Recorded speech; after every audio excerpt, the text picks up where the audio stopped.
Hello students, आज हम आपको 11th क्लास के जो पिछले डायमेंशंस फॉर्मूला करवाए थे फर्स्ट 20, अब उनसे आगे करेंगे। तो फर्स्ट है हमारा एंगल। एंगल क्या है, अब हम आपको डायग्राम से समझाएंगे कि एंगल का फॉर्मूला क्या है।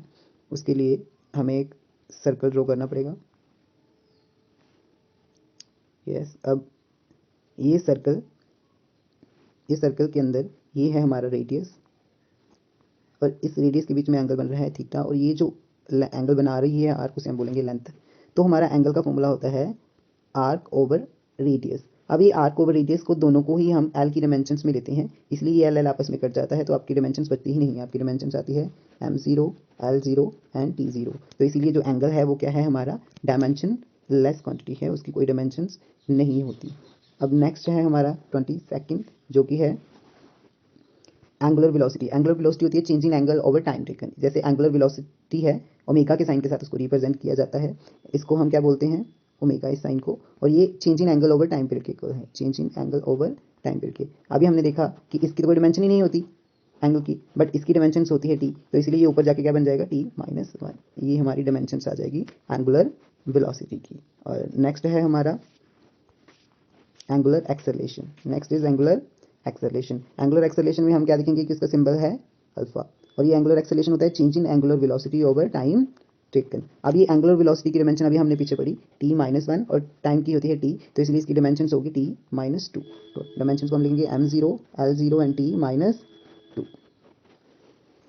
नेक्स्ट हमारा है 24th, वो जो कि है moment of inertia. Moment of inertia का फॉर्मूला है मास इंटू डिस्टेंस का स्क्वायर। अब मास का डायमेंशन m है, डिस्टेंस का l स्क्वायर, और टाइम का है ही नहीं तो 0, तो m1 l2 t0 is the dimension of moment of inertia. अब नेक्स्ट है हमारा 25th, रेडियस ऑफ गायरेशन, जो कि एक तरह का क्या है, radius of gyration is distance. अगर वो डिस्टेंस है तो डिस्टेंस को हम किससे रिप्रेजेंट करते हैं, l से, इसलिए डायमेंशन होगी m0 l1 t0।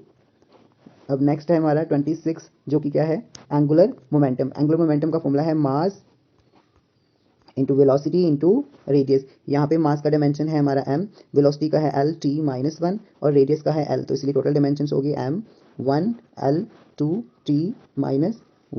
तो ये हमारी डायमेंशन होगी किसकी, एंगुलर मोमेंटम की। अब हमारा नेक्स्ट क्या है, नेक्स्ट है हमारा टाइम पीरियड। टाइम पीरियड की क्या डायमेंशन है हमारी, टाइम पीरियड की डायमेंशन, टाइम पीरियड एक क्या है, टाइम ही है, तो टाइम पीरियड की डायमेंशन क्या होगी t1। तो यहाँ पे क्या होगा m0 l0 एंड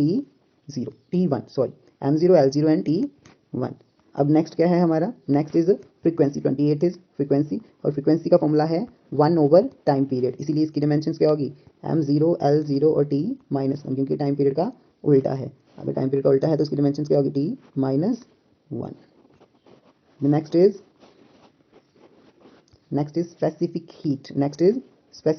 और स्पेसिफिक हीट का फॉर्मूला क्या है, स्पेसिफिक हीट का फॉर्मूला है heat over mass into temperature. तो हीट का फॉर्मूला है m1 l2 t-2, मास का है m और केल्विन का है k। तो एज अ होल इसकी जो डायमेंशन होगी वो क्या होगी, एज ए होल जो इनकी डायमेंशन होगी वो होगी m0 l2, क्योंकि 1 से कट गया ना, l2 t-2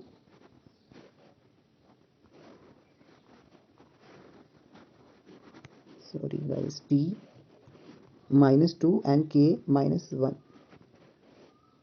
इसी के साथ हमारा ये लेक्चर होता है फिनिश। तो इसमें एक बार फिर से लिख देता हूँ m0 l2 t-2 and k-1। इससे हमारा लेक्चर होता है एंड, और बाकी हम कल करेंगे, कल के सेशन में।